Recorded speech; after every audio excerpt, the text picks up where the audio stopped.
Marcus, you can pop back on. Lewis, you can stop sharing your screen. We have some questions we can answer. I want to ask you guys a few questions related to implants and your life. Todd was watching in. Lewis, giving you nice compliments. Really just a phenomenal afternoon here. So if Marcus is still here, he's welcome to pop back on. If he's not, no worries at all. Thanks. So I was going to wait till later to say this, but I was banned by Facebook for a week because I accidentally said die and cry, and an AI robot got me for a week. So I figured now to be time to tell you guys, I've asked Facebook to ban me for another 30 days, and you two are going to run the Facebook group for the next 30 days. There's no money in it, all right? And there's a lot of annoyance in it, but I feel like I should pass the torch. So Mark Zuckerberg has agreed to give me another 30-day vacation. Really, it's two awesome Tads doing awesome stuff. Let's do a few clinical things, and I do want to ask you guys a little bit about your life. So for Lewis's lecture, or for either lecture, this is good, and I can contribute too. I'll ask Marcus first. What are your personal opinions on zirconia implants, Marcus? I think that they are a blossoming option. There's a lot of patients who are sensitive about metal in their mouth and things like that. I personally don't use them. I think that I am going to wait a little while longer. I like that titanium is a little more ductile. Zirconia is hard, but it's brittle.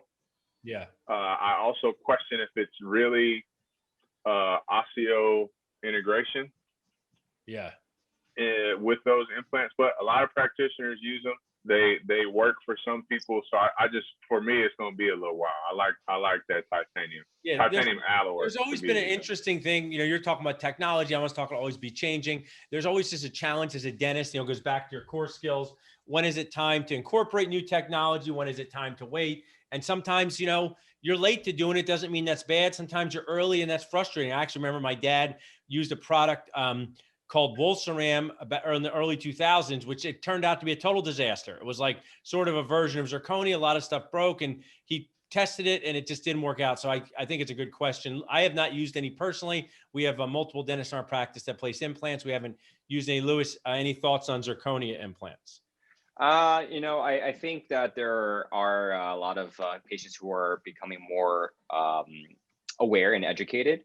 I personally have not had experience with zirconia implants, but I have had patients who have had zirconia implants placed, and it has been quite successful. I'm not so sure, I would, if I have given the opportunity to place it, I would, try to place it and see what the results would be. And I think all the speakers, they have shared something from Mitchell and restorative techniques, anxiety, Todd, you guys, even me with some of my patient communication. It has to fit into your workflow. So, there's things like we don't have a scanner for crowns right now in our office. It doesn't mean we can't do crowns. It doesn't fit into our workflow at this time. It may fit in soon. It may not. So fitting into your workflow is just a big function, because at the end of the day, it's you in your office dentisting. So while people may try to say, oh, you need XYZ to do your work, it might not always be practical for you to incorporate at this time. So and next, Paul, sure. I'll also just touch on that with the zirconia implants. You have two options. You can either get a one piece where the abutment and the implant are one solid piece, and you have to prep the top portion of the zirconia as your crown abutment, and you have to do a cement retain restoration.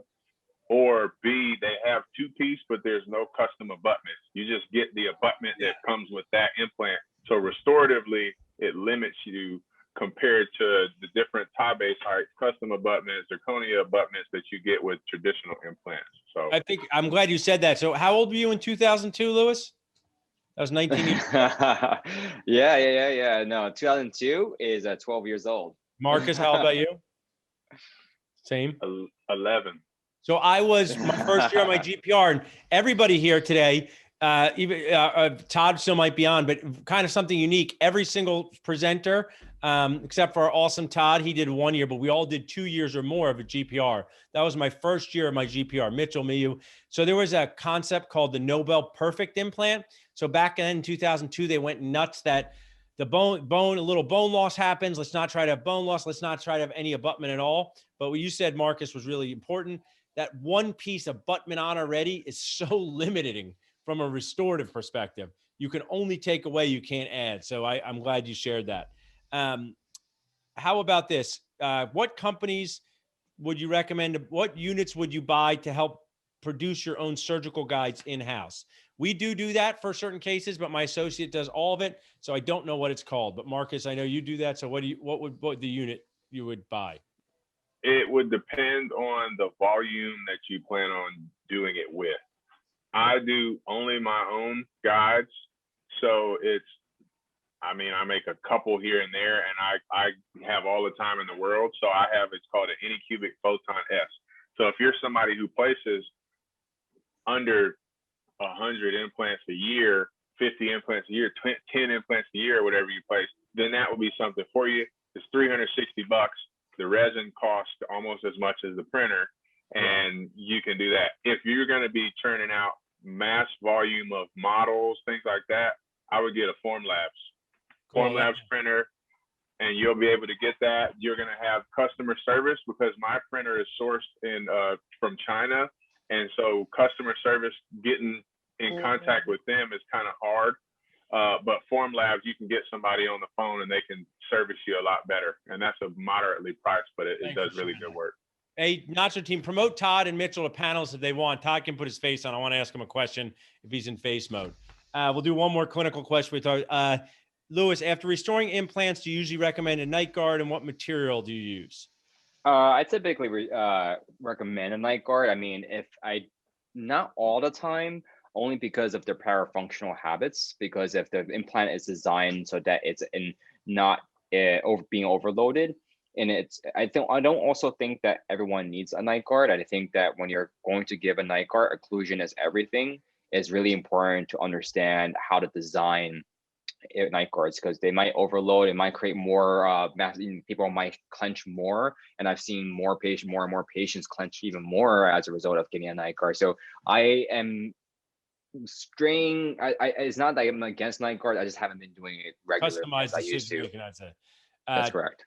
Awesome. So we have Todd back on. If Mitchell's here, he's welcome to be a panelist, but he's been here since 9:30 a.m. So normally we'd all go have a real old fashioned at a real bar in person. We have to wait till the end here. So I'm here actually. Oh, Mitchell's still here. All right, cool. So here's what I always like to ask. This is my favorite thing.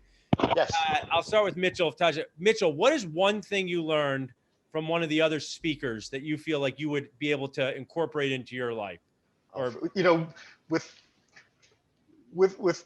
Todd, it was definitely that I need to get some soft boxes to take a different type of photography, a different type of photograph for a different purpose. That was always something that seemed very, big and bulky, but you do different things with that. And I really see even though it's not maybe as clinically helpful, for showing off your work, it's like a super thing to have. That's one thing I really have. It's always something with photography with me. One of the mads like us, Todd, my friend Neil said he likes to ask people to take pictures of him in a softbox to make himself look better. Exactly. So really appreciate you guys hanging out. So Todd, you're such a champion of learning. I know this is the first time you saw Marcus, I think. Many times. No, I've seen Marcus before. Oh, yeah. I've tuned into Marcus before. Yeah. One of the things I like to bring to life is, you're probably not going to take a course on placing implants, Todd, before the end of your career. It probably doesn't make sense, but you still value learning these things. For practice owners or associates saying, I don't know if I want to do this, where's the value in learning about these things, even if you're not going to do them? What did you learn? I don't do perio surgery either, but I know about it. You know what I mean? Like, you have to be able to communicate to your patients. I think my specialists love me so much because I set things up for them so crazily. Like, my patients go there knowing most of the time, knowing what they need, understanding if it's not exactly what I said, that the specialist is going to explain to them further. But having a general knowledge base of all things dentistry is, I think, really important, because when you look at a patient, if you don't know other options, then you're limiting your menu for them, as you like to say, right? I would wake up every morning, Todd, I tell Mary that the key to success in life is me. And she's like, I said, not me, managing expectations. And it's so key to say to a patient, when you go see their oral surgeon, they're going to mention about like raising your sinus like a tent. at a party. When you go, they're going to might have to fatten the bone. When you go, they're going to say, oh, let's make the gum tissue even. So for all of you out there who might not want to ever see a scalpel, that's okay. It's still key. And for all of you that love scalpels, but then watch Todd's restorative stuff or Mitchell's restorative stuff, that's also key as well. Louis, what's something you learned today from one of the other speakers that you think you could incorporate into your daily dentisting life? I always learn a tidbit from everyone, and I'm always a huge fan. And Marcus, I don't think I've ever met you, but I like the way you plan your cases. I love that you have these healing abutments kind of pre-planned, and it's great. I haven't done that yet. I'll put mine implant, let it heal, let the healing abutment do its thing, but it's definitely something I should be trying to incorporate more and more of. Awesome. For sure. Yeah. Marcus, how about you? What's something you kind of picked up on today? You think, hey, maybe it reinforce something that you're already ready to do. Yeah, and I had a work day, so I didn't get to catch anybody who was on earlier. So I apologize. I'm still at the office right now. We're going to give you the recordings for your wife to Wow. watch tonight. And